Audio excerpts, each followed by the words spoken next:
ساعت به وقتی پراگ رسو 13 است و ما چون همیشه در همین دقیقه ها شما رو با تازه‌ترین خبر و گزارش های تاجیکستان و جهان آشنا میکنیم. شعله گلخوجه هستم. روز بخیر. سرخط موضوع برنامه 19 ایون.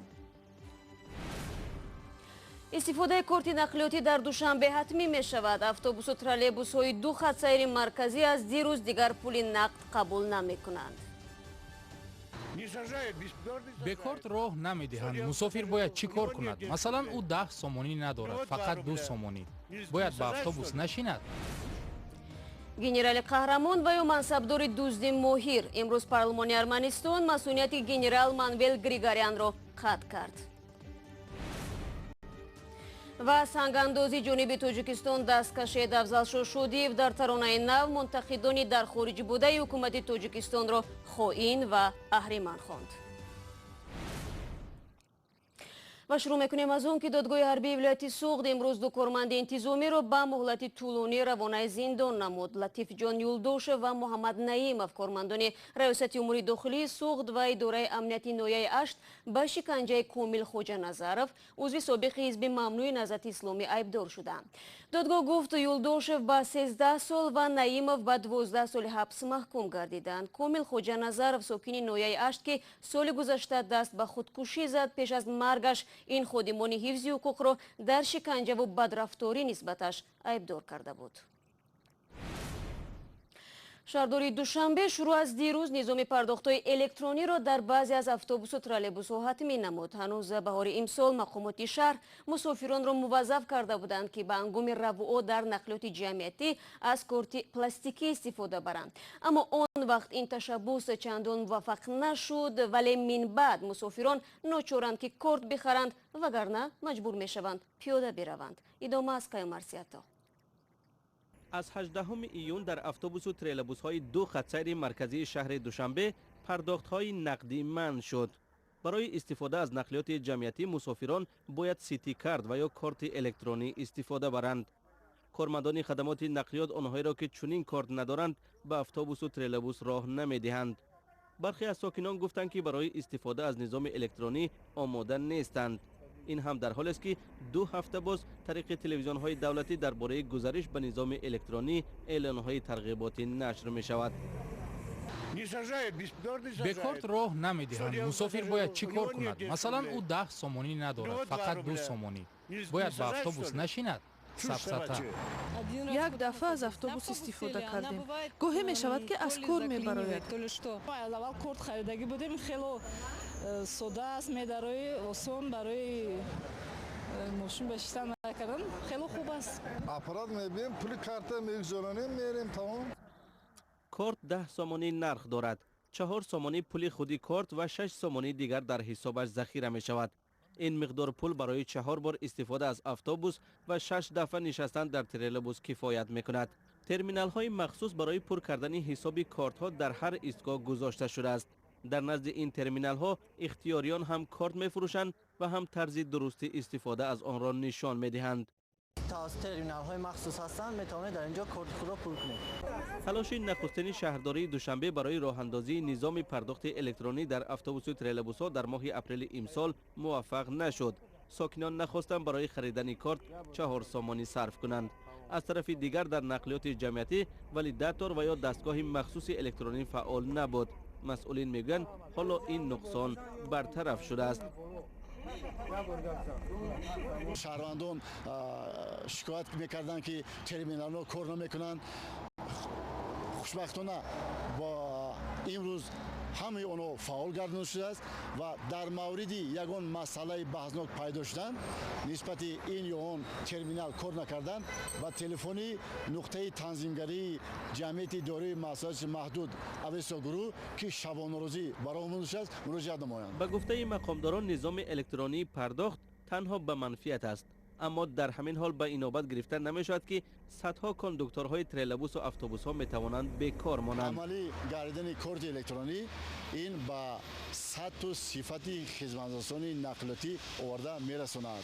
دوم اون حل بحثایی که اوید به برگرداندن بقیه بین راننده و مسافران جای داشتن از بین می رود. سوم ҷараёни мунтазами ҳаракати гардиши молиявӣ ҷиҳати зиёд шудани андозҳо ба бюҷети маҳаллӣ амалӣ карда мешаванд. вобаста ба ин аз амалӣ гардидани кортҳои электронӣ албатта маоши ронандагон ҳам баланд бардошта мешавад, сатҳу сифати хизматрасонӣ ба мусофирон беҳтар мегардад. طبق نقشه تا ماه آینده همه نقلیات جمعیتی خطسیرهای پایتخت باید به نظام الکترونی بگذرند.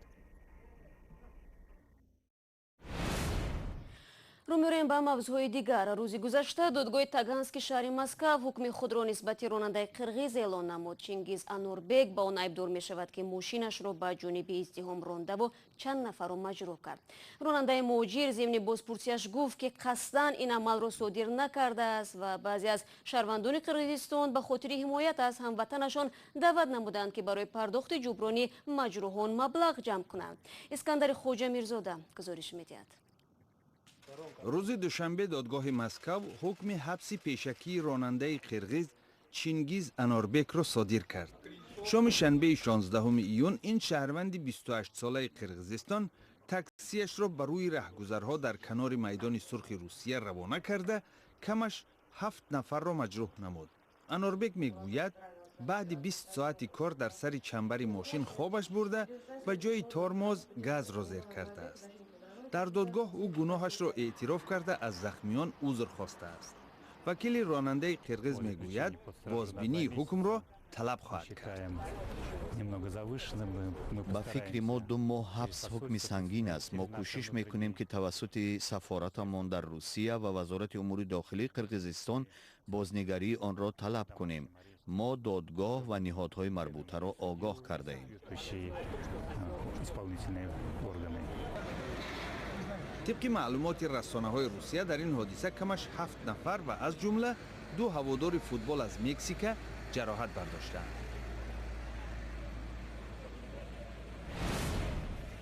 شما برنامه خبری رادیو آزادی را تماشا دارید. امروز پارلمان ارمنستان مسئولیت وکیل مانویل گریگاریان را بکار کرد. قهرمان ملی که با کارنمایی‌هایش در جنگ 4 روزه قره‌باغ کوهی معروف شده است در دزدی مال و اموال ارتش متهم است. فعالان سیاسی و جمعیتی میگویند اگر واقعیت این همه اتهامات ثابت گردد گنرال باید به سنگین ترین جزا مجازات شود.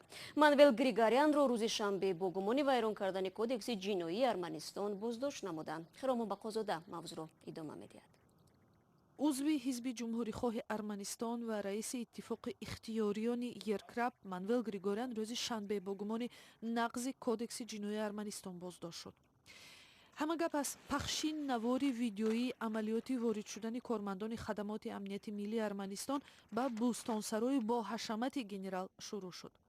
در اظهارات ویدیویی مقامات انتظامی روز 17 میلیون گفته شد که استراحتگاه مربوط به مانویل گریگوریان به ذخیره‌گاه سلاح و هم автопарки ماشین‌های قدیمی و نو تبدیل داده شد. در اظهارات اینچنین گفته می شود که بستانسرای گنرال همچنین مکان نگهداشت ذخیره‌های آذوقه، مواد گیگیینی، داروواری، لباس نظامی بود و هر مواد برای سرباز نام نوشتجات داشت.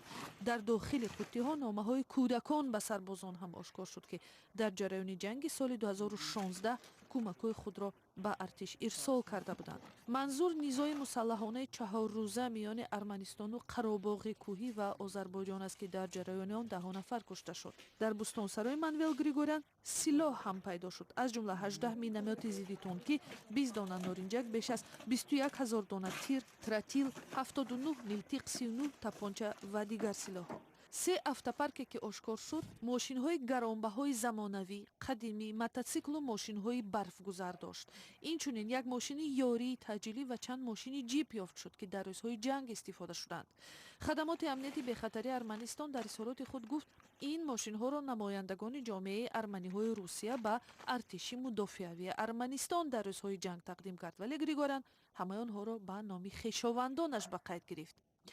در بستانسرای دپوتات و گنرال همچنین باغ جانوران شخصی او آشکار شد. در این باغ چند پلنگ، خرس، شترمرغ نگهداری می شود. او همچنین یک ایپادروم شخصی خود را داشته است.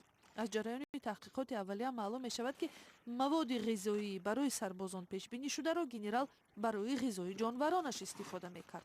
مانویل گریگوریان یکی از шахсиятҳои бонуфузи низомӣ буда ӯро қаҳрамони ҷанги қаробоғ ҳам меноманд. то ин замон худи ӯ дар бораи иттиҳомоти ворида изҳори назар накардааст, вале боздошташ як бахши мубориза бо коррупсия дар сафи аъзои ҳизби бонуфузи ҷумҳурихоҳ гуфта мешавад.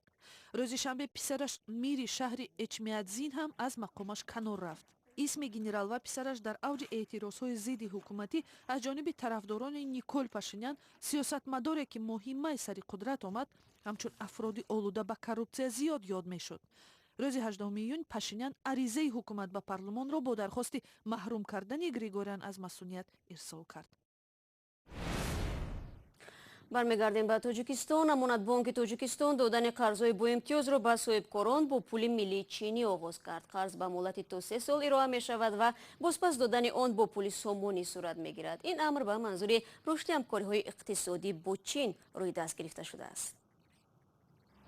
амонатбонк ба соҳибкорон бо юан пули миллии чин қарзи боимтиёз медиҳад. ин барои ворид намудани ба кишвар таҷҳизот ва технологияи нав мебошад, ки барои зиёд намудани васеъ намудани истеҳсолот барои ширкатҳои маҳаллӣ зарур аст ва барои аслан ин ҳамин моливазкунии воридотӣ мебошад. ба гуфти масъулони бонк, ин қарзро ба муҳлати аз 3 то 5 сол медиҳанд ва муштарӣ бо сомонӣ бармегардонад. масъалаи фоизи онро мутахассисони бонк баррасӣ доранд. ман фикр мекунам, ки набояд ки нисбати ҳамон яъне фоизи меъёри фоизи бостанвили бонки миллӣ зиёдтар бошад. яъне дар ҳамин раванди 14% яъне дида шуда истодааст. ин ки пасттар, лекин баландтар ҳам намешавад. исҳоқхон Сулаймонов 14 сол боз аз Чину, Русия ва Узбекистон ба Тоҷикистон маҳсулот ворид мекунад. ба харид рафтан ба ҷумҳурии Чин ба мо лозим аст, ки пули мардуми Чина, пули давлати Чина бо худ дошта бошем. дар ин соҳа мо бисёр азоб мекашидем. тоҷирони амсоли Исҳоқхон ки таҷҳизот намефурӯшанд аз ҷониби Амонатбонк чун довталаби қарзҳо бо юан мавриди омӯзиш ҳастанд. вайҳо бояд ки бизнес планашонро пешниҳод кунанд, мо фаъолияти вайҳоя бинем. ҳамон як гарам бояд ки бошад барои гирифтани аз ҳамин истифода бурдани аз ҳамин қарзҳо. яъне ҳозир дар вақти ҳозир мо ҳамин масъала бо тамоми вазорати идораҳои дахлдори кишвар мувофиқа карда тамоми ҳуҷҷатҳо пешниҳод кардем ба дастгоҳи иҷроии президенти кишвар. Исҳоқхон Сулаймонов мегӯяд, қарз бо юан барои рушди тиҷораташ кӯмак хоҳад кард. дар Амонатбонк ба Радиои Озодӣ гуфтанд, барои рушди тиҷорати дутарафа Эксимбонки Чин ба бонк 60 миллион юан қарз додааст.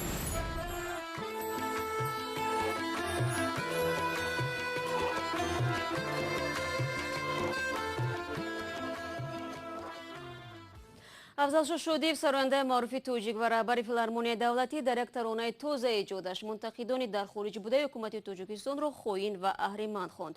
суруди нав «Нанги ватан» ном дорад. ин овозхон имрӯз дар суҳбат бо Радиои Озодӣ гуфт, танқиди Тоҷикистон аз тарафи як гурӯҳ тоҷиконе ки дар хориҷи кишвар қарор доранд одат шудааст. анҳо мехоҳам ки анҳо дур аз ватани гар ба ӯ санг мезанем ки тоҷикистони я тоҷикистон монда рафти чӣ ба дамо санг мезанем охи ӯ ватан ба хизмат кард. ино ҳамин тоҷикои ки тоҷик гирну барои ватан дилошон намесӯзад. ҳамаи тоҷикистона бачаашон дард мебинанд ӯҳо. тоҷикистон имрӯз обод шуда истоданд, пеш рафта истоданд, туннелҳо шуданд, гейтҳо шуда истоданд, роҳҳо шуданд, президенти худ хизмат карда истоданд барои мардуми Тоҷикистон. ҳамина намебинанд, фақат бадӣ мехоҳанд, ганда мезананд, бадӣ мекунанд, бадӣ мекунанд, бадӣ мехоҳанд. чӣ дар кор онҳо бадӣ хостанд? бионаман инҷа хизмат кунанд, инҷа обод шунанд қатори дигарҳо. чӣ дар кор ҳархела мезананд дар бораи Тоҷикистон? дар ҳамин ҳол бархе аз мунтақидони тоҷики муқими аврупо дар вокуниш ба таронаи нави Афзалшо Шодиев гуфтанд, танқиди онҳо дар шабакаҳои иҷтимоӣ ба миллат ва давлати Тоҷикистон дахл надорад, балки онҳо бештар аз камбудиҳо ва вуҷуди коррупсия дар ҳукумати кишвар мегӯянд. ва барои дарёфти ахбори аз ин ҳам бештар шуморо ба вебсайти Радиои Озодӣ даъват мекунем. дар саҳифаи Радиои Озодӣ дар Фейсбук, Одноклассник ва Инстаграм ҳам хабару гузоришҳои моро меёбед. наворҳо дар Озодӣ видео канали мо дар YouTube гузошта шудааст. ташаккур. худо нигаҳдор.